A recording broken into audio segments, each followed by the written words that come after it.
Midlife crisis. We've all heard of it. Most of us have seen it. You know that older guy who constantly brings up the past, feels the need to overcompensate and flex with their current financial status, bring up the fact that they can still bag a baddie, dress 20 years under their age and decide to try out, a new hairstyle just because, use current popular slang to sound cool.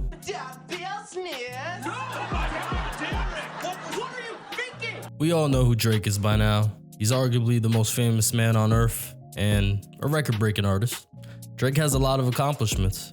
5 Grammys, 12 #1 albums, 170 million records sold. He's a man of eras. You had Freshman Drake, aka Jimmy Hot Wheels, aka Cardigan Drizzy. You had Sad Boy Drake. He was dropping light-skinned bangers, I ain't even gonna lie. You had Pop Star Drake, aka the Sixth God, aka Jamaican Drake, cause bro was smashing Riri. Lord have mercy, I'm about to bust. And that box must have been life-changing cause bro been speaking patois since, no lie. Drake. Then you had Loverboy Drake, aka Meme Drake, cause at this point, bro was just jokes. Like, I was really questioning if this nigga was even a real person anymore. But now we've entered a new era of Drake. An interesting one to say the least.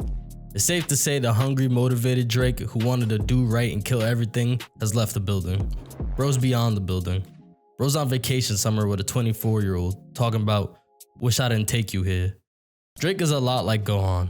A lot of potential, a lot of skill. What's going on? The kid's power level just exploded. We enjoyed Gohan. And then boom, time skip, he's corny. And everyone's like, damn, what happened? Yeah, that's Drake. It's what I was saying, Drake has had a phenomenal run and arguably the greatest artist of our generation. But where Drake peaked is up for debate, and to be honest, it's a personal opinion. But if I had to choose a point where I felt like Drake peaked, in my eyes, it was probably like Scorpion in 2018. That was the last album where I felt the magic of a Drake record and felt like he was truly in his prime. Not to say that Drake hasn't released good music since, because he got some joints. But no project has hit me on a lyrical and subject matter level since Scorpion. This new era of Drake is a prime example of this decline. With his most recent release For the Dogs, it's clear that Drake's once renowned lyricism has taken multiple steps backwards instead of forward. And yeah, I know what some of you are gonna say. But bro, he walked on 8 a.m. in Charlotte. Like, yo, he had bars. Like, he went crazy, bro. You bugging. Like, okay. He had bars, and I love to see that. I love it. Drizzy, how's it going? Oh, man, I feel like it's going great. Yeah. You're doing a good job. Good job, that's it. I'm doing great, you bitch. Say that again in my face. Suck my. But one track out of 23 songs is not building my confidence in bro. Like, come on. Whoa, calm down, Jamal. Don't pull out the 9. And to be honest, there's so much more criticism to be said on Drake's musical decline. Like, are Drake's lyrics dumbed down and sometimes outright corny and cringe? Yes.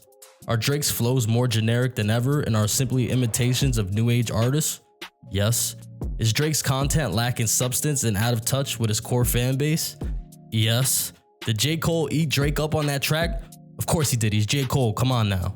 But I believe all these issues are deeper than music. Because at the end of the day, music is just a projection of a person's mindset and personality, is it not? It brings a more interesting question. Is Drake's music changing for the worse, or is he changing as a person? Well, let's break that down. Starting off with Drake's image. As I said, Drake is a man of eras, many of which tell a story of growth and progression. There were a couple things Drake strived for. He wanted to be the top of the game. He wanted to prove that he had the Midas touch when it came to the pen. And he wanted to make sure his family was good for generations. We all watched him strive for it. We all watched him achieve it. But what happens when you feel you've reached what you set out for? What's next? It seems instead of continuing forward, Drake has actually took steps back in maturity of his music, dropping lines that you would expect to hear from an artist that's years younger than Drake himself. Even on a physical level, you can see a sudden dramatic change in how Drake portrays his image. Scorpion Drake showed us an older, more mature Drake who accepted his new role into fatherhood, and physically, he mirrored this. But then skip forward a couple years and Drake is walking around with hearts in his head like a teenager in 2010. He's growing cornrows and wearing colorful hair clips like girls who play jump rope in the street in middle school.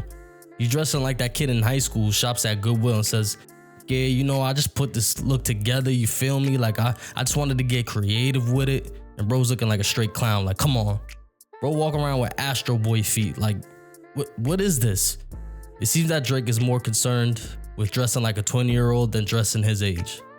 When it comes to personality, Drake is more quirky than ever.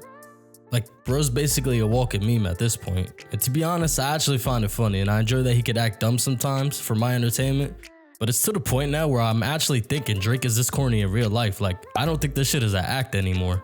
Bro's sitting on socials all day trying to bag every bitch he can. Like, bro's really ass trying to catch them all. But instead of being horny kid years old, he's 36 years old. All right, what's up? Ooh, ladies, don't forget your mans, Drake. Red team, red. Bruh. Like, at that point, you'd think you'd mature past that stage by now and be focusing on shit that really matters. But no. Current Drake gives off the vibe like he's doing anything to remain relevant, which ironically is tarnishing his legacy. What made Drake stand out in the first place was his ability to bring his own lane and not sound like everything that was out at the time. In a way, it's what made him special. And you'd think at the level that Drake is at, he'd be the one leading the way for the younger generation of artists and setting the standards for what the sound should be. But no, instead he follows what they do in order to hop on waves that were already started.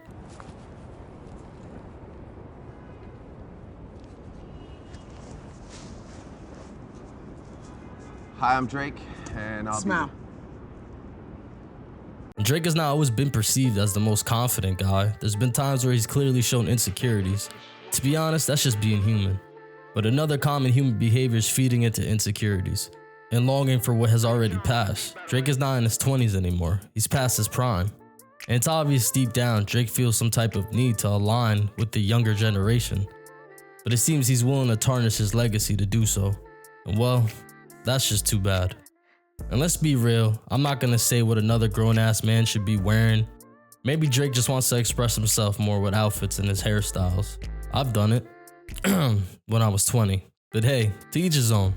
I can't speak for the man or say for sure what he feels internally, but I can just point out what I see, and a midlife crisis doesn't seem far out there when you take into consideration the evidence that's given. But hey, I hope the best for him. He'll always be one of my favorite artists of all time, and I respect him and his legacy immensely. I just hope as a man he finds his way, as I hope for all men, because it would be a shame to see another strong legacy fall to shambles. Embarrassing.